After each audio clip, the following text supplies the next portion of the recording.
हाँ जी, कैसे हैं आप लोग? आई होप सब लोग ठीक होंगे।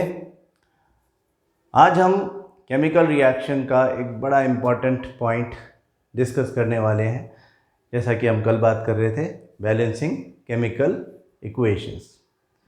थोड़ा सा रिवाइज कर लेते हैं, जल्दी से ब्रशअप कर लेते हैं कि अब तक हम क्या क्या पढ़ चुके हैं। सबसे पहले हमने केमिकल रिएक्शंस को डिफाइन किया था। हमने कहा था कि chemical reactions are the changes during which a new substance is formed और the new substances are formed with entirely new chemical properties. हाँ, यानी अगर एक चेंज है जिसमें कोई नया सब्सटेंस बन रहा है तो वो केमिकल रिएक्शन होगा, नहीं बन रहा तो नहीं होगा, फिजिकल चेंज ही होगा। फिर हमने कैरेक्टरिस्टिक्स ऑफ केमिकल रिएक्शन की बात की। हमने कहा कि केमिकल रिएक्शंस होंगे तो चेंज इन स्टेट हो सकता है, चेंज इन कलर हो सकता है, चेंज इन टेम्परेचर हो सकता है, इवोल्यूशन ऑफ गैस हो सकता है या फॉर्मेशन ऑफ प्रेसिपिटेट हो सकता है। फिर हमने प्रेसिपिटेट को डिफाइन किया। हमने कहा कि precipitate is the insoluble substance formed as a result of a chemical reaction. सब बातें याद हो गई हैं आपको? आई एम श्योर याद हो गई हैं। नहीं याद हो गई तो आप कर लो, दोबारा इसको देखो, वीडियो को पॉज करो, फिर से देखो। जो बात समझ में नहीं आती, वीडियो क्लासेस का सबसे बड़ा फ़ायदा ये है कि लिंक्स आपकी एक्सेस में रहनी है, आप इसको बार बार देखें। हाँ, 45 मिनट की क्लास 45 मिनट में ही ख़त्म हो जाए ये ज़रूरी नहीं है, ज़्यादा भी चल सकती है। हाँ, आप पॉज करें, जब तक बात समझ नहीं आए तब तक उसको बार बार चलाते रहें, तो आई एम श्योर 45 मिनट की क्लास 60 या 70 मिनट्स में अच्छे से आपके दिमाग में बैठ जाएगी। सारे कंसेप्ट क्लियर करने हैं अगर, तो बार बार चीज़ें करना पड़ेंगी। हाँ, बार बार पढ़ाई करना पड़ेगी। एनसीईआरटी को बहुत ध्यान से वर्ड बाय वर्ड पढ़ना पड़ेगा एंड ऑब्वियसली वीडियोस को बहुत ध्यान से रेगुलरली एवरी डे देखना पड़ेगा। तो खैर, हम बात कर रहे थे केमिकल रिएक्शंस की। हमने कहा कि केमिकल इक्वेशंस जो हैं, chemical equations are symbolic representation of chemical reaction, और उनको ज़्यादा यूज़फुल बनाने के लिए हम उनमें कई सारी चीज़ें ऐड कर देते हैं। सबसे पहली बात तो हमने कहा वर्ड इक्वेशन क्या होता है। वर्ड इक्वेशन जिसमें जो सब्सटेंसेस रिएक्ट कर रहे हैं और जो प्रोडक्ट बन रहे हैं उनके नाम लिखे जाते हैं, सिर्फ सिंबल यूज़ किया नहीं जाता। वो सिंबॉलिक रिप्रेजेंटेशन नहीं होता, लेकिन हम उसको वर्ड इक्वेशन बोलते हैं। जब हम उसमें सिंबल्स यूज़ करते हैं, जब हम उनमें मॉलिक्यूलर फार्मूला डाल देते हैं, तो फिर वो एक स्केलेटल इक्वेशन बन जाती है। और उस स्केलेटल इक्वेशन जिसमें हमने स्टेट सिंबल भी डाल दिए हैं, जिसमें हमने एनर्जी सिंबल्स भी डाल दिए हैं, जिसमें हम एवोल्यूशन ऑफ गैस या फॉर्मेशन ऑफ प्रेसिपिटेट भी दिखा रहे हैं, जिसमें हम चेंज इन कलर भी दिखा रहे हैं या चेंज इन टेम्परेचर भी बता रहे हैं, उसके पीछे हमने ये भी लिख दिया कि एग्जैक्टली कितना कैलोरी या कितना जूल एनर्जी रिलीज़ हो गई है। इतना इन्फॉर्मेटिव बनाने के बाद भी जो सबसे इम्पॉर्टेंट चीज़ है वो ये कि the equation has to be balanced. Reason भी हमने कल बताया था, why equation requires to be balanced. Reason is that every chemical reaction, अगर कोई केमिकल रिएक्शन होती है तो it always follow the law of conservation of mass. और law of conservation of mass क्या कहता है? The total mass of the reactants will always be equal to the total mass of the products during a chemical reaction. हाँ, हम उसको 9th class में थोड़ी सी अलग लैंग्वेज में पढ़ते थे। हम उसको कहते थे कि मास can neither be created nor be destroyed during a chemical reaction. किसी केमिकल रिएक्शन के दौरान मास ना तो क्रिएट किया जा सकता है ना तो बनाया जा सकता है। इसका मतलब total mass of the reactants and total mass of the products during a chemical reaction will always be equal. हमारा जो केमिकल इक्वेशन है उसमें हमने देखा कि लेफ्ट हैंड साइड पे हम रिएक्टेंट्स को रखते हैं, राइट हैंड साइड पे हम प्रोडक्ट्स को रखते हैं, बीच में एक एरो हेड होता है जो कि डायरेक्शन ऑफ द रिएक्शन बताता है। और हमने ये भी नोटिस किया कि किसी केमिकल इक्वेशन में हम जो सब्सटेंसेस यूज़ करते हैं रिएक्टेंट्स में, जो एलिमेंट्स यूज़ करते हैं रिएक्टेंट्स में, वही एलिमेंट्स हम प्रोडक्ट्स में भी यूज़ करते हैं। कोई नया प्रोडक्ट, हाँ, लॉ ऑफ कंजर्वेशन ऑफ मास, कोई नया सब्सटेंस कोई नया एलिमेंट क्रिएट नहीं किया जा सकता ड्यूरिंग अ केमिकल रिएक्शन। हाँ, यहाँ पे सिर्फ रीअरेंजमेंट होता है, rearrangement of atoms which belong to different elements. जैसे यहाँ पे हमें दिख रहा है जिंक, तो यहाँ पे जिंक सल्फेट की फॉर्म में है। हाँ, यहाँ पर जिंक अपने एलिमेंट की फॉर्म में है, जिंक एलिमेंट था, हमने जिंक ग्रेन्यूल्स लिए थे, उनकी रिएक्शन सल्फ्यूरिक एसिड से करा दी थी। यहाँ पर जिंक इंडिपेंडेंटली एक मेटल की तरह से पार्टिसिपेट कर रहा है, रिएक्टेंट है। जब रिएक्शन हुई तो ये जिंक सल्फेट सॉल्ट का पार्ट हो गया। हाइड्रोजन यहाँ पर सल्फ्यूरिक एसिड का पार्ट है, हाइड्रोजन यहाँ पर इवोल्यूशन ऑफ गैस हो गया है, यहाँ पे वो अलग से इवॉल्व हो गया है। सल्फर यहाँ पर भी सल्फेट आयन था, इधर भी सल्फेट आयन का पार्ट है। तो नया कोई सब्सटेंस ऐसा नहीं कि इधर जिंक था उधर कॉपर हो गया या आयरन हो गया, कोई नया सब्सटेंस बन जाए, कोई नया एलिमेंट बन जाए, ये पॉसिबल नहीं है। एलिमेंट क्रिएट नहीं किया जा सकता। हमारी डाल्टन्स एटॉमिक थ्योरी का भी पार्ट था ये, हाँ, कि during a chemical reaction atoms create नहीं हो सकते।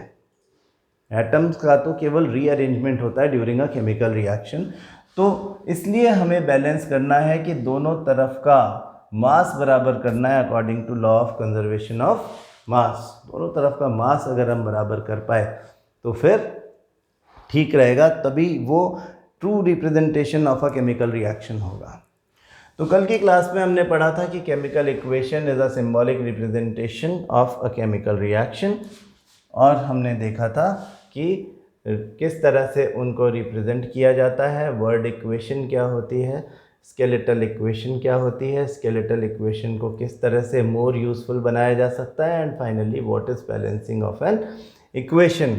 तो हम बैलेंसिंग का मतलब समझ रहे थे हिट एंड ट्रायल मेथड की हेल्प से। आज हम बहुत सारी रिएक्शंस को बैलेंस करके देखेंगे, हाँ, बहुत सारी इक्वेशंस को हम बैलेंस करके देखेंगे, और मैं यहाँ पर वो इक्वेशंस रखूँगा आपके सामने, starting from very simple equations to some complicated equations also, जो आपकी बुक में है, आपकी एनसीईआरटी में है। देखो, आप अपनी बुक को बहुत ध्यान से पढ़ो। आपको ये ज़रूर पता होना चाहिए कि आपकी बुक में क्या क्या लिखा हुआ है, कहाँ पर क्या क्या लिखा हुआ है ना। देखा है आपने, ये ऐसा आपका चैप्टर दिखता है केमिकल रिएक्शंस एंड इक्वेशंस। इसको आप देखें कि इसमें क्या क्या लिखा हुआ है। ये सब बातें हमने पढ़ी हैं, change in state, change in colour, evolution of a gas, change in temperature. मैंने इसमें फॉर्मेशन ऑफ प्रेसिपिटेट भी ऐड करा दिया था आपको। उसके अलावा केमिकल इक्वेशंस क्या होती हैं, राइटिंग अ केमिकल इक्वेशन बाद में जब हम रिवीजन करेंगे तो हम वर्ड बाय वर्ड पढ़ेंगे एनसीईआरटी, लेकिन अभी आपको पढ़ना है। इसको वर्ड बाय वर्ड पढ़ें। कोई बात समझ में नहीं आए तो पूछें मुझसे, आप मुझे व्हाट्सएप भी कर सकते हो, आप मुझे कॉल भी कर सकते हो। बैलेंस केमिकल इक्वेशन किस तरह की दिखाई देती है, यहाँ पर बहुत सारे छोटे छोटे एग्जाम्पल्स हैं। हम अपने तरीके से शुरू करते हैं, आप इसको ध्यान से देखें और प्रैक्टिस करें। मेरा सजेशन ये है कि आप जब इक्वेशन सॉल्व हो रही हो, यहाँ पर मैं कर रहा हूँ, तो मैं पहले स्केलेटल इक्वेशन लिखूँगा, आप उस स्केलेटल इक्वेशन को अपने आप बैलेंस करने की कोशिश करें। इनिशियली हमने आपको कल हाइड्रोजन और ऑक्सीजन वाला एग्जांपल दे दिया था, हाँ, कल हमने देखा था कि किस तरह से हम बैलेंस करते हैं। हाँ, एक छोटे से एग्जांपल के साथ में हमने देखा था कि किस तरह से बैलेंस किया जाता है इक्वेशन को। आज एक और वैसा ही छोटा सा एग्जांपल लेकर के हम शुरू करते हैं। एग्जांपल छोटा सा है, लेकिन अगर हम देखें केमिकल रिएक्शन इंपॉर्टेंस के हिसाब से बड़ी इंपॉर्टेंट केमिकल रिएक्शन है। इसको हम बर्निंग ऑफ मैग्नीशियम रिबन बोलते हैं, जिसमें magnesium ribbon which is a metal reacts in presence of oxygen, हाँ, या ऑक्सीजन के साथ रिएक्ट करती है, इसका कंबशन होता है और मैग्नीशियम ऑक्साइड बनता है, MgO बनता है। ठीक है, तो ये वाला रिएक्शन हमने बैलेंस करना है। तो हिट एंड ट्रायल मेथड में हम क्या करते हैं, ये हमने कल बताया था कि आपका जो लेफ्ट हैंड साइड के जो आपके रिएक्टेंट्स हैं उनके नाम यहाँ पे लिख लें। मैग्नीशियम, ऑक्सीजन, हमने कहा था कि दोनों तरफ सेम ही होंगे हमेशा, रिएक्टेंट्स के भी और प्रोडक्ट्स के भी जो एलिमेंट्स हैं, जो उनके एलिमेंट्स के सिंबल्स हैं वो सेम ही रहेंगे। इनका नंबर लिख दें, हाँ, यहाँ पर Mg है मतलब 1 है ना। यदि केवल एक एटम दिख रहा है तो वो 1 है, तो यहाँ पे लिख दें 1। ऑक्सीजन तो O2 है, देयर आर 2 एटम्स। इधर मैग्नीशियम 1 ही है, यहाँ पर ऑक्सीजन 1 है। तो सीधा सीधा समझ में आ रहा है कि हमें ऑक्सीजन को बैलेंस करना है, और ऑक्सीजन यहाँ पे 2 है, इसलिए बैलेंस करने के लिए हम यहाँ पर 2 लगाएंगे। नीचे 2 नहीं लगा सकते, नीचे 2 लगा देंगे। मैग्नीशियम ऑक्साइड के पीछे अगर हम 2 लगा देंगे तो MgO2 हो जाएगा। हमने कहा था कि फॉर्मूला नहीं चेंज करना, फॉर्मूला बदलना नहीं चाहिए, MgO ही रहना चाहिए। तो 2MgO, ठीक है। 2MgO होते ही मैग्नीशियम 2 हो गया, ऑक्सीजन 2 हो गया, जो कि बैलेंस हो गया है। लेकिन मैग्नीशियम, उसका बैलेंस जो पहले बैलेंस था अब बिगड़ गया है। हमने कहा था कि इसका ध्यान नहीं देना, इस पर कोई नहीं फोकस करना कि कोई बिगड़ रहा है। जो बिगड़ जाएगा उसे सुधार देंगे, कोई प्रॉब्लम नहीं है। Focus 1 element at a time. अभी हम ऑक्सीजन को फोकस कर रहे थे, हमारा पर्पस था ऑक्सीजन को बैलेंस करना, हमने कर दिया। मैग्नीशियम बिगड़ गया तो वो अब हमारा फोकस है, हम उसको भी ठीक कर देंगे। कैसे ठीक कर देंगे कि यहाँ पर 2 है तो यहाँ पर भी 2 लिख देंगे। 2Mg लिखने से O2 को तो कोई फ़र्क पड़ा नहीं, यहाँ पे मैग्नीशियम 2 हो गया, इधर मैग्नीशियम 2 ही था, ऑक्सीजन यहाँ पे 2, उधर भी ऑक्सीजन 2, तो ये इक्वेशन बैलेंस हो गई। Now we can say that 2 atoms of magnesium react with 1 molecule of oxygen to give 2 molecules of magnesium oxide. Simple, ये वैसा ही है H2O2, हाँ, H2 + O2 gives H2O type का सिंपल इक्वेशन है। तो अपन अब और आगे बढ़ते हैं, कुछ डीकम्पोजिशन रिएक्शंस जो कि बड़ी इंपॉर्टेंट रिएक्शंस हैं, वहाँ से बात शुरू करते हैं। चलो देखते हैं। एक रिएक्शन है iron FeSO4 rather ferrous sulphate on thermal decomposition, उसे गर्म करते हैं तो 3 चीज़ें बनती हैं। Fe2O3 यानी ferric oxide plus sulphur dioxide SO2 plus sulphur trioxide SO3। आपको कितना भी बड़ा दिखे ये बहुत सिंपल होता है। खास करके डीकम्पोजिशन रिएक्शन जो होती हैं वो बहुत ही आसानी से बैलेंस हो जाती हैं, क्योंकि उनके एक तरफ एक ही प्रोडक्ट है, तो एक चीज़ लिखते ही सारा बैलेंस हो जाता है। फिर भी हमको लिखना पड़ेगा क्या क्या हो रहा है यहाँ पे आयरन लिखें, FeS सल्फर ऑक्सीजन, यहाँ भी आयरन सल्फर ऑक्सीजन। अपने आप करो पॉज करके, नंबर लिखना है 1 1 4। यहाँ पे आयरन कितना है 2 है, सल्फर कितना है 1 है, ऑक्सीजन कितना है 3 + 3 6 + 2 8। ठीक है, अब इसे पॉज कर दो, अपने आप करो, बहुत आसान है, बड़े आराम से हो जाएगा and will give you confidence. मैं इसे सॉल्व करता हूँ। यहाँ पे हमें क्या दिख रहा है, सल्फर सिंपल है, बराबर है, आयरन इधर 1 है इधर 2 है, ऑक्सीजन इधर 4 है इधर 8 है। ये हिट एंड ट्रायल मेथड है, आपको जो ठीक लगे आप ऐसा कर सकते हो, लेकिन सबसे आसान काम यहाँ पे ये दिखता है कि अगर हम आयरन को बैलेंस कर दें तो यहाँ पर आयरन 2 है, यहाँ पे 1 है, हमको इसे बैलेंस करने के लिए और कोई रास्ता नहीं है, यहाँ पे 2 लगाना पड़ेगा। यहाँ पे अगर आप 2 लगा दोगे तो आयरन बैलेंस हो जाएगा, सल्फर 2 जो कि यहाँ पे हमने 1 लिख दिया, सल्फर 2 ही है, हाँ, एक यहाँ भी है एक यहाँ भी है, हाँ, तो सॉरी मैंने ध्यान नहीं दिया, तो ये 2 है, तो 2 and 2 सल्फर, यहाँ पे 2 लगाते ही बराबर हो गया। पहले 1 था इधर, 2 था इधर, अब यहाँ पे 2 लगाया तो सल्फर भी बराबर हो गया, और ऑक्सीजन 8 इधर, ऑक्सीजन 8 ही था, ये भी बैलेंस हो गया। तो ये भी बड़ी आसान टाइप की रिएक्शन थी जो FeSO4 के सामने केवल 2 लगाने से इजीली सॉल्व हो गई। चलो और करते हैं।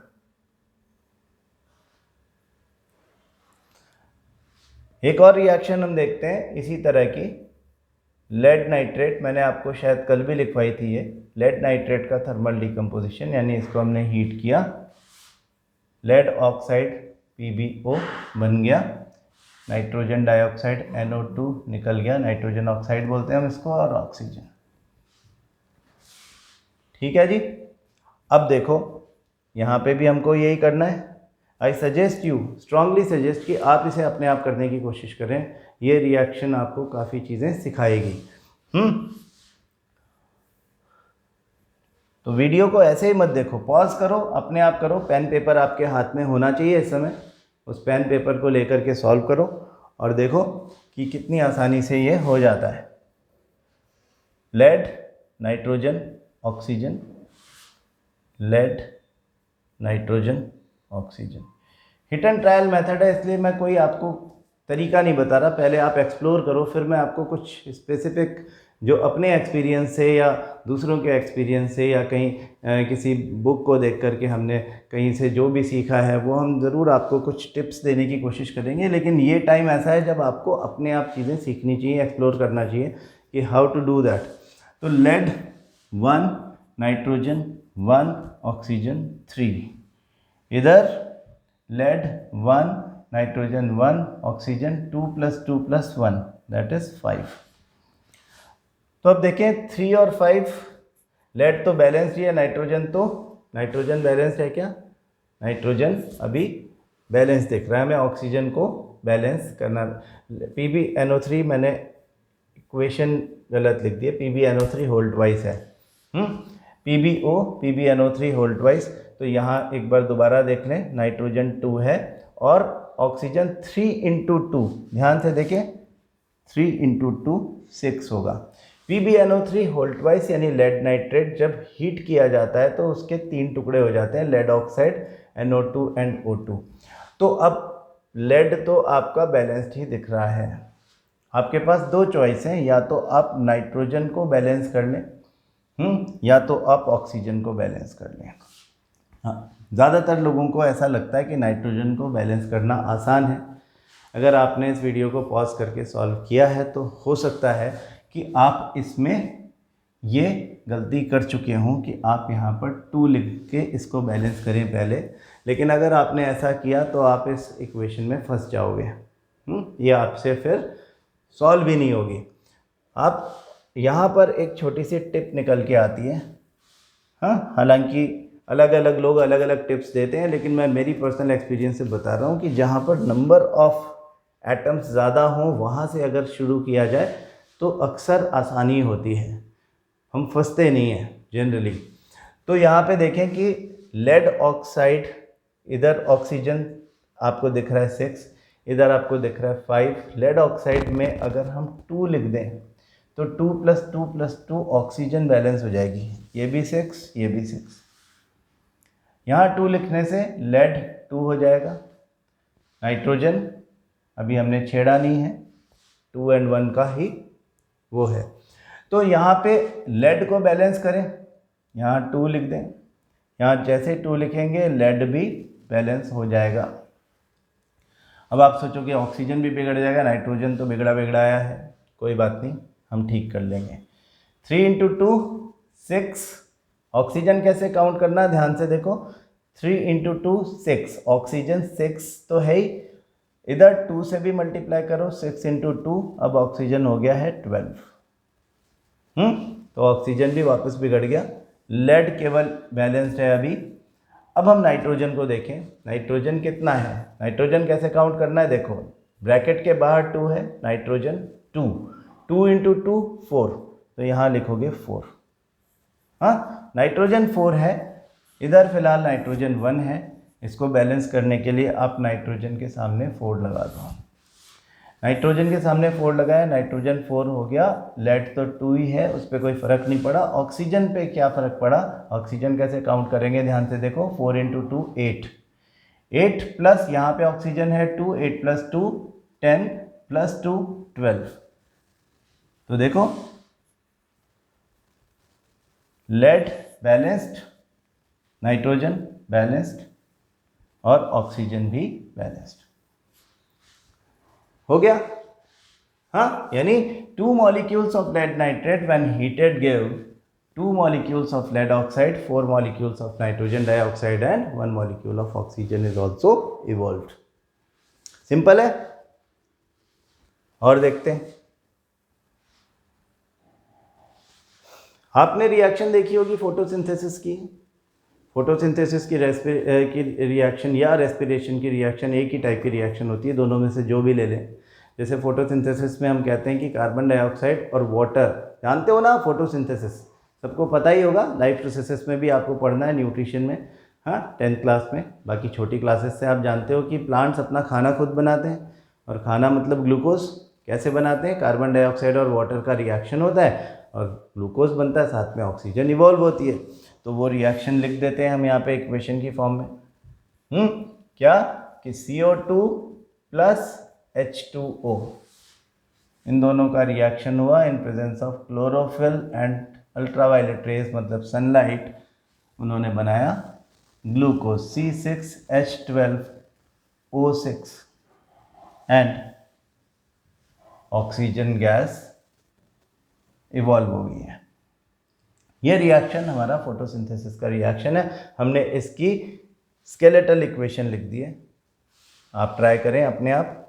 बड़ा दिख रहा है लेकिन बहुत ईजी है। दिखने में कभी कभी बड़ी दिख सकती हैं कुछ इक्वेशंस, लेकिन कोई बात नहीं, वो उतना डिफ़िकल्ट नहीं होता है, ईजी ही रहता है।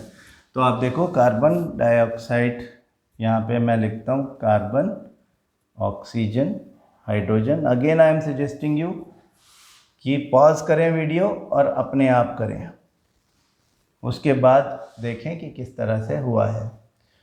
तो कार्बन, ऑक्सीजन एंड हाइड्रोजन दोनों तरफ लिख दिया। अब कार्बन के नंबर्स लिख दें कि यहाँ पे कार्बन 1 है, यहाँ पे कार्बन 6 है, यहाँ पे ऑक्सीजन 1 है, यहाँ पे ऑक्सीजन 6 + 2 8 दिख रहा है, यहाँ पे हाइड्रोजन 2 है, यहाँ पे ऑक्सीजन 1 नहीं है, यहाँ पे 1 + 2 3 है, यहाँ पे हाइड्रोजन 2 है, यहाँ पे हाइड्रोजन 12 है।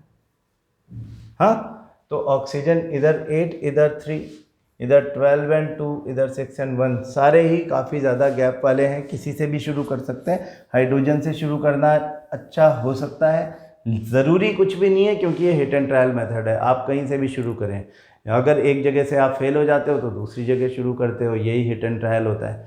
हाइड्रोजन हमारी सजेशन है भाई, जहाँ पे गैप ज़्यादा दिख रहा है वहाँ से शुरू करेंगे तो ठीक रहेगा। तो 12 और 2 के बीच में गैप ज़्यादा है, 8 और 3 के बीच में कंपेरेटिवली कम है, 6 and 1 के बीच में उतना ही गैप है जितना 8 and 3 के बीच में है। तो हमने हाइड्रोजन चूज़ किया, और यहाँ पर 12 है, यहाँ पे 2 है, तो यहाँ पर 6 लिख देंगे, तो ये भी 12 हो जाएगा। तो 12 and 12 बैलेंस हो गया। ये हमेशा ऐसे ही बैलेंस रहेगा, ये कोई गारंटी नहीं है, बाद में चेंज भी हो सकता है कुछ फिगर, लेकिन फ़िलहाल तो हमें ये बैलेंस दिख रहा है, तो ठीक है। 12 and 12 बैलेंस हो गया, लेकिन यहाँ 6 लिखने से ऑक्सीजन 6 और 2 8, बाय चांस, हमारा इंटेंशन तो नहीं था, लेकिन ऑक्सीजन भी बैलेंस हो गया। फ़िलहाल ये ऐसे ही बैलेंस रहेगा, इसकी कोई गारंटी नहीं है, हम सोच भी नहीं रहे ऐसा, बदलेगा तो बदल देंगे आगे। हिट एंड ट्रायल है, ऐसा ही होता है। कार्बन को तो अभी हमने टच नहीं किया है, तो कार्बन अभी भी 1 है। तो ये सिचुएशन हो गई। अब यहाँ पर एक ही चीज़ डिसबैलेंस्ड है, तो हमको उसे ही छेड़ना पड़ेगा। यहाँ पे 6 लिखेंगे तो कार्बन 6, कार्बन 6। ये मत सोचो कि अरे ऑक्सीजन इतना बढ़िया हो गया था और अब ये तो डिसबैलेंस हो जाएगा 6 लिखने से, इसलिए 6 नहीं लिखेंगे, कुछ और करेंगे। कुछ और आप कर नहीं सकते, ऑक्सीजन डिसबैलेंस हो रहा है, हो जाने दो। 6 × 2 12, 12 + 6 18। हाइड्रोजन 12 ही है, पहले भी 12 था। तो अब डिसबैलेंस कौन बचा? ऑक्सीजन। यहाँ पे 18 है, यहाँ पर 8 है, और 8 भी कैसे है कि यहाँ पर 6 है, वहाँ पर 2 है। तो अगर हम यहाँ पर 6 लिख दें तो ये 6 × 2 12 + 6 18 हो जाएगा ना। कार्बन को आपने टच नहीं किया, वैसा का वैसा है, और हाइड्रोजन को भी आपने टच नहीं किया, वैसा का वैसा है। तो carbon 6 oxygen 18 and hydrogen 12 balance हो गया। आसान है, बिल्कुल आसान है। और करते हैं, डबल डिस्प्लेसमेंट रिएक्शन ले लेते हैं। डबल डिस्प्लेसमेंट रिएक्शन में भी एक बार फिर से हम लेड नाइट्रेट का एग्जांपल लेते हैं, जो हमने अभी थोड़ी देर पहले लिया था, PbNO3 होल ट्वाइस। इसका aqueous solution when reacted with potassium iodide यानी Ki एक्वस सॉल्यूशन गिव। अब अच्छा, मैं जो एक्वस ये सब जो भी लिख रहा हूँ, इसका कोई बैलेंसिंग से लेना देना नहीं है, लिख दिया हमने ऐसे ही। हाँ, आपको भी ऐसे लिखा हुआ आ सकता है एग्जाम में, डोंट गेट कंफ्यूज्ड। ये सब का आपको कोई लेना देना नहीं है बैलेंसिंग से। लेड नाइट्रेट और पोटेशियम आयोडाइड के बीच में डबल डिस्प्लेसमेंट रिएक्शन हुई, एक येलो कलर का प्रेसिपिटेट बना PbI2 और पोटेशियम नाइट्रेट के NO3 का एक्वस सॉल्यूशन यहाँ पे हमें मिलता है। ये प्रेसिपिटेट है, प्रेसिपिटेट को ऐसे शो करते हैं इन्वर्टेड एरो से। तो अब वही करेंगे जो अभी तक करते आए हैं। हाँ, क्या करेंगे, यहां पर लिखेंगे सिंबल्स। लेड लिख रहे हैं, लेड नाइट्रोजन, थोड़ा सा इसको उधर पुश कर लेता हूं मैं फिलहाल।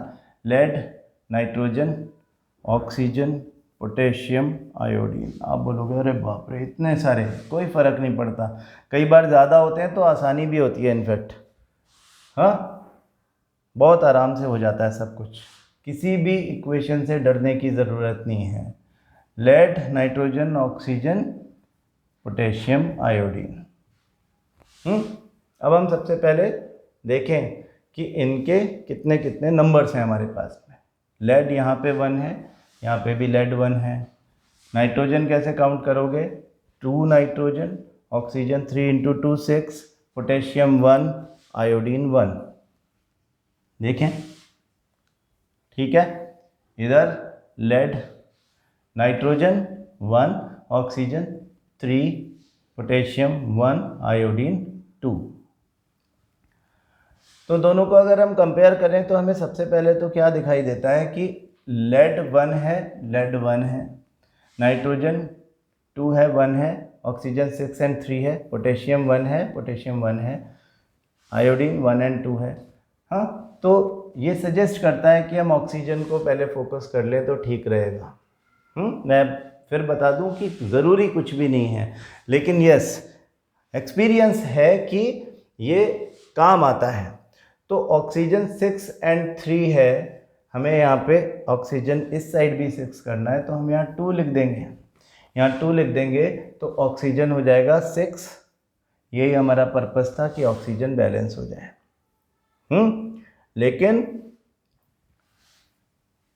यहाँ पर 2 लिखने से पोटेशियम 2 हो गया, नाइट्रोजन भी 2 हो गया।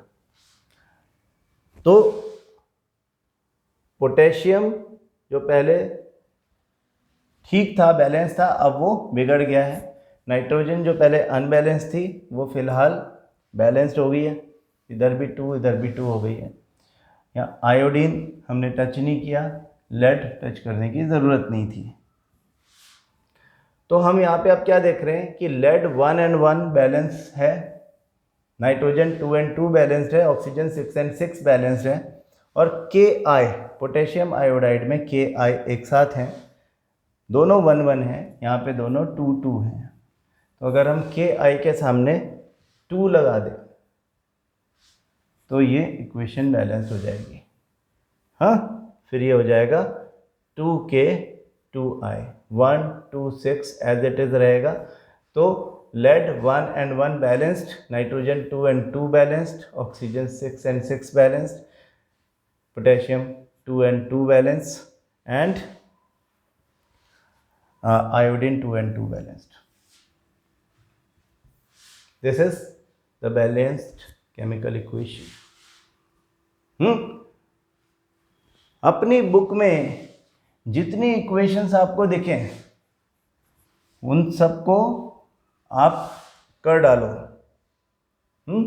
यहाँ दिख रहा है Fe प्लस H2O Fe3O4। देखें,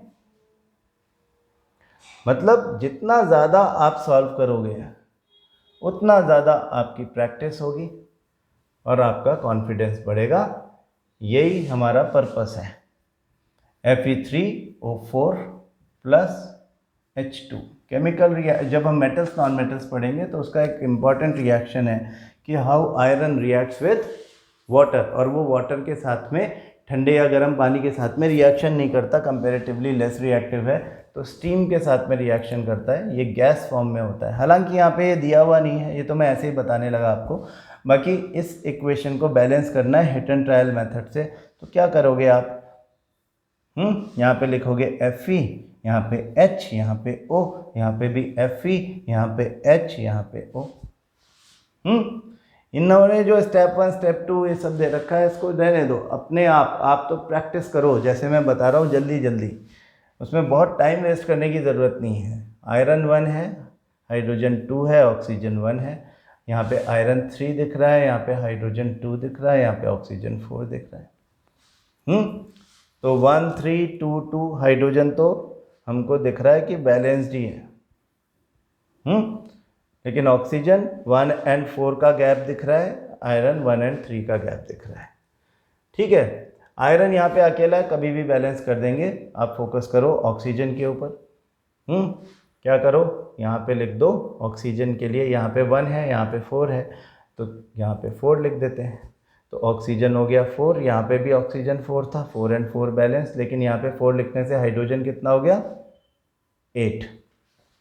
ठीक, तो यहाँ पे हाइड्रोजन हो गया 8 और इधर हाइड्रोजन 2 ही है। आयरन को हमने टच नहीं किया, वो तो 1 ही है। अब आप हाइड्रोजन को बैलेंस करना चाहते हो तो यहाँ पे 2 है, तो आपको हाइड्रोजन के सामने भी 4 लिखना पड़ेगा, तो हाइड्रोजन 8 हो जाएगा। और इससे बाकी दोनों पे कोई फ़र्क नहीं पड़ने वाला, वो 3 और 4 ही रहेंगे रेस्पेक्टिवली। तो अब हाइड्रोजन बैलेंस्ड है 8 और 8, ऑक्सीजन बैलेंस्ड है 4 और 4, केवल आयरन बच गया 1 और 3, तो यहाँ पे 3 लिख दोगे, तो iron 3, hydrogen 8 and oxygen 4, 3 8 4, 3 8 4 balanced. हाँ, उसमें बहुत टाइम लगाने की ज़रूरत ही नहीं है हमको, ये बहुत इजीली हो जाएगा। पॉज करो और अपने आप करो, प्रैक्टिस क्लास के साथ साथ ही करते रहोगे तो हो जाएगा। इन्होंने उसमें आधा पेज भर दिया है समझाने में, होता वही है 3Fe plus 4H2O Fe3O4 plus 4H2। और देखते हैं CO प्लस H2 CH3OH। हाँ, एक गैस है कार्बन मोनोऑक्साइड CO, उसका एक दूसरी गैस हाइड्रोजन के साथ में रिएक्शन होकर के एक अल्कोहल बन रहा है CH3OH। Carbon oxygen hydrogen, carbon oxygen hydrogen, carbon 1 oxygen 1 hydrogen 2।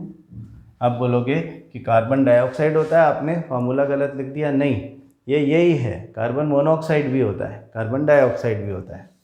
Carbon 1 oxygen 1 hydrogen 3 + 1 4। अब यहाँ पे हमें कार्बन और ऑक्सीजन तो बैलेंस्ड ही दिख रहे हैं, हमें हाइड्रोजन को बैलेंस करना है, यानी इधर भी 4 करना है, तो यहाँ पे 2 लिखेंगे, और कोई तरीका ही नहीं है, यहाँ पे 4 हो जाएगा। इन दोनों को हमने टच ही नहीं किया, तो ये 1 1 ही रहा, ये 4 हो गया, इजी। CO प्लस 2H2 यानी carbon monoxide reacts with 2 molecules of hydrogen to give 1 molecule of methanol या मिथाइल अल्कोहल। और देखें कुछ क्वेश्चन यहाँ पे दे रखे हैं, वो भी करके देखते हैं। हाँ, सब करो, जो दिखे सब करो, पीछे पड़ जाओ इक्वेशंस के। हाँ, जितनी इक्वेशंस दिखती हैं वो सब कर लेनी है हमने। सब कर लोगे तो कॉन्फिडेंस बढ़ेगा। तो देखो, right the balanced equation for the following chemical reaction hydrogen chlorine hydrogen chloride. यहाँ पे हमको मॉलिक्यूलर फार्मूला लिखना आना चाहिए। प्रॉब्लम होती है कई बार कि लोगों को वैलेंसीज यूज़ करके मॉलिक्यूलर फार्मूला लिखना आता ही नहीं है, क्योंकि तो फिर वो गलती करते हैं, फिर वो यही गलती कर देते हैं। अगर इस फॉर्म में ये लिखा हुआ आया तो बड़ी प्रॉब्लम हो सकती है। तो हम सीख लेंगे, ऐसा नहीं होने देंगे कि हमसे ये गलती हो जाए। Hydrogen plus chlorine Cl2 gives hydrogen chloride, that is HCl। Hydrogen chlorine, hydrogen chlorine. I am sure आप इसे अपने आप कर पाओगे। पॉज करो, अपने आप करो। 1 1। कितना सिंपल है, देखो यहाँ पर 2 लिखोगे तो हाइड्रोजन भी 2 हो जाएगा, क्लोरीन भी 2 हो जाएगा। तो 2 and 2 बैलेंस्ड, 2 and 2 बैलेंस्ड। ठीक है। दूसरा देखो, बेरियम क्लोराइड। 9th क्लास में भी था ये इक्वेशन, ये रिएक्शन आपने 9th क्लास में भी सीखा था। बेरियम क्लोराइड, इसका एक्वस कलरलेस सॉल्यूशन बनाते हैं हम। अच्छा, ये बेरियम क्लोराइड और अमोनियम सल्फेट है, आपने एल्यूमिनियम सल्फेट है, आपने बेरियम क्लोराइड और सोडियम सल्फेट किया था। ठीक है। Aluminium sulphate is Al2SO4 whole thrice. Formula बनाना बहुत ज़रूरी है। ठीक ठीक, अगर आपने कुछ और लिख दिया यहाँ पे तो कभी बैलेंस नहीं होगी, ध्यान रखना। बेरियम सल्फेट इज BaSO4, ये वाइट कलर का प्रेसिपिटेट है, और एल्यूमिनियम क्लोराइड इज AlCl3। अब आपको इसे बैलेंस करना है। Barium, chlorine, aluminium, sulphur, oxygen. Barium, chlorine, aluminium, sulphur, oxygen. Barium 1 है, इधर भी 1 है।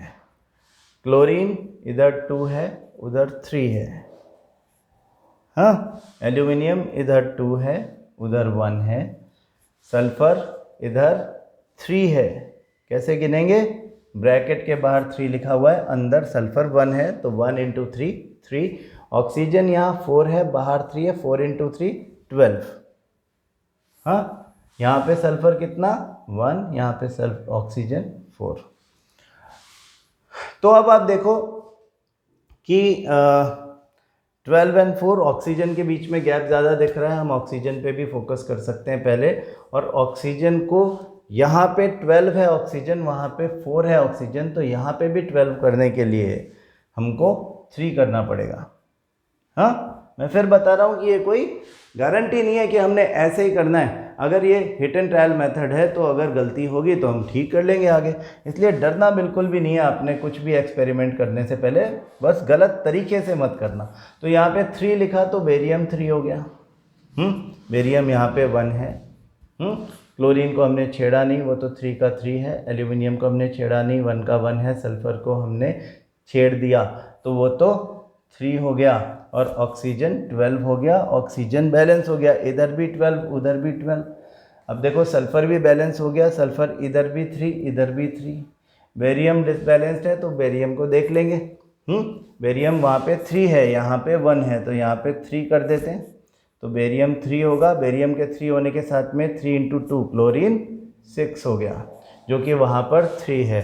एल्यूमिनियम यहाँ पर 2 है और एल्यूमिनियम वहाँ पे 1 है। हाँ, सल्फर और ऑक्सीजन तो हमारे बैलेंस हो ही चुके हैं। बेरियम भी बैलेंस हो गया है। अब बचता है केवल AlCl2 6। तो देखो, अगर एल्यूमिनियम को यहाँ पर 2 करना है तो यहाँ 2 लिखना पड़ेगा, तो एल्यूमिनियम 2 हो जाएगा। एल्यूमिनियम 2 होते ही क्लोरीन भी 2 × 3 6 हो जाएगा, तो 6 क्लोरीन 6 क्लोरीन, 2 एल्यूमिनियम 2 एल्यूमिनियम। हाँ, और बाकी सारा तो बैलेंस्ड ही है, 3 3 12। हाँ, तो ये आपका बैलेंस हो गया। 3BaCl2 plus Al2SO4 whole thrice gives 3BaSO4 plus 2AlCl3, यानी 3 molecules of barium chloride react with 1 molecule of aluminum sulfate to give 3 molecules of barium sulfate and 2 molecules of AlCl3 या aluminum chloride। Word equation को skeletal equation में convert करना तभी आएगा जब molecular formula बनाना आएगा। Sodium and water का reaction तो आपने डे 1 को देखा ही था, याद करें, पॉप साउंड। और शायद इसको बैलेंस करना भी आपके लिए बहुत आसान होगा। तो वीडियो पॉज करो और अपने आप से करो sodium hydrogen oxygen, right hand side में भी सोडियम हाइड्रोजन ऑक्सीजन। सोडियम दोनों तरफ 1 and 1 है, हाइड्रोजन इधर 2 है, उधर 2 + 1 3 है, ऑक्सीजन इधर 1 है, ऑक्सीजन इधर भी 1 है। तो केवल हाइड्रोजन ही ऐसा है जो कि अभी बैलेंस नहीं है, इसे बैलेंस करना पड़ेगा, दोनों तरफ करना पड़ेगा। तो हाइड्रोजन यहाँ पर 2 लिख के यहाँ पे 2 लिखेंगे तो इधर भी 4 हो जाएगा और इधर भी 4 हो जाएगा, दोनों तरफ हाइड्रोजन 4 हो जाएगा और बैलेंस हो जाएगा। उसके लिए दोनों तरफ 2 लिखना पड़ेगा, हाँ, क्योंकि 2 हाइड्रोजन अलग से रखा है।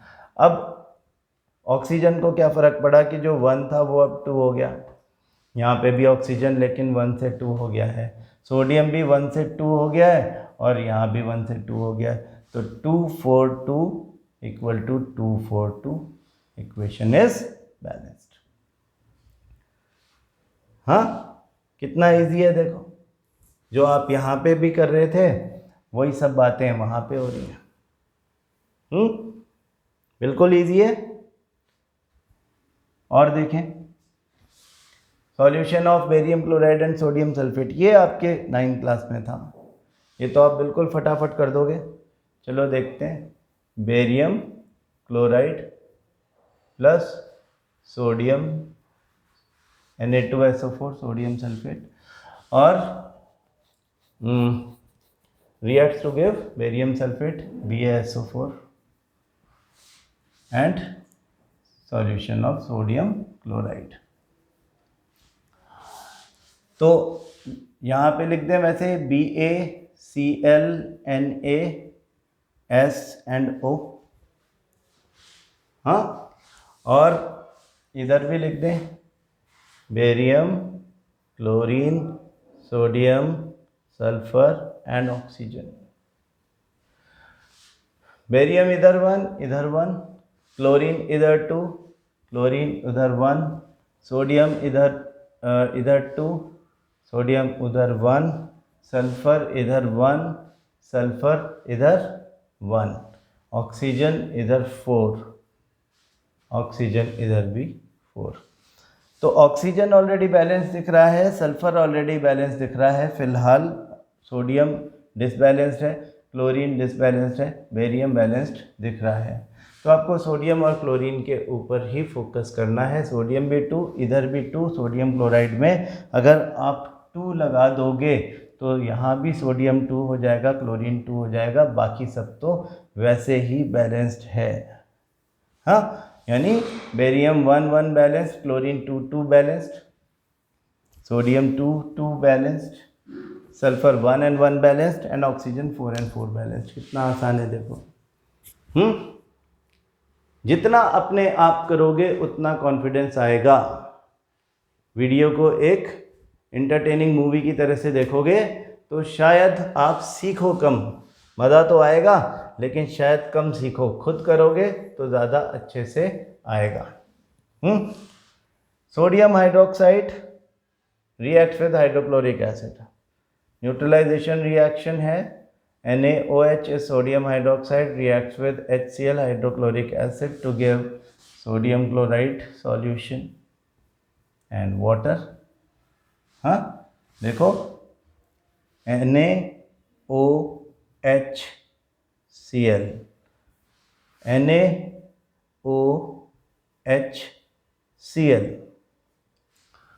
सोडियम यहाँ भी 1 यहाँ भी 1, ऑक्सीजन यहाँ भी, यहाँ 1 यहाँ भी 1, हाइड्रोजन यहाँ पर 1 and 1 2, हाइड्रोजन यहाँ पे 2, क्लोरीन यहाँ पर 1, क्लोरीन यहाँ पर 1, ऑलरेडी बैलेंस्ड ही है।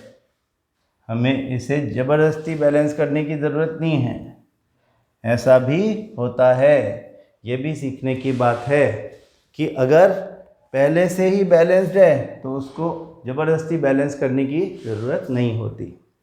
तो आई होप आपको मज़ा आया होगा, आपको चीज़ें सीखने मिली होंगी। मैं आज आपको अपने व्हाट्सएप नंबर जो आपका है, जो ब्रॉडकास्ट लिस्ट में जुड़ा हुआ है, उसमें एक लिस्ट दूंगा। हाँ, एक खूब सारी वर्कशीट मिलेगी आपको, जिसमें एक खूब सारी बैलेंस करने के लिए इक्वेशंस होगी। आप उसको बैलेंस करेंगे और बैलेंस करके सॉल्यूशंस जो होंगे वो वापस भेजेंगे। देखते हैं कौन सबसे पहले भेजता है। हाँ, तो आप उसको बैलेंस करके भेजें, और बैलेंस करने के बाद में जिन चीज़ों में प्रॉब्लम आती है मैं कल आपको उसे बैलेंस करके दिखाऊंगा। हाँ, आप उनको सबको क्रॉस चेक कर लें कि आप कहाँ कहाँ पर अटके, कहाँ कहाँ आपको problem I. Balancing of chemical equation, आपकी बुक में जितने भी इक्वेशंस दिख रही हैं सबको बैलेंस करने की कोशिश करेंगे तो सेल्फ प्रैक्टिस से अपने आप आ जाएगी। तरीका यही है। एक शॉर्टकट मेथड के लिए एक अलग से वीडियो भेजूंगा, लेकिन वो कल भेजूंगा। फ़िलहाल आप हिट एंड ट्रायल मेथड ही आपने फॉलो करना है। हिट एंड ट्रायल मेथड से ही आप ट्राई करें। ये एक छोटा सा क्वेश्चन आपके बोर्ड एग्ज़ाम में हो सकता है, बहुत ज़्यादा मार्क्स का क्वेश्चन तो ये नहीं होता, लेकिन अभी जो क्लास टेस्ट होंगे उसमें ये काफ़ी मार्क्स के क्वेश्चंस हो सकते हैं प्रैक्टिस के लिए। आपके स्कूल में भी ये आपको करवाया होगा और आपको ये करने के लिए आपके स्कूल के टेस्ट में दिया जाएगा। तो आपको खूब प्रैक्टिस करनी है, आपको खूब कॉन्फिडेंट हो जाना है इसमें। आज वर्कशीट जो मैं भेजूँगा उसे आपने सॉल्व करके मुझे भेजना है। ठीक है, थैंक यू।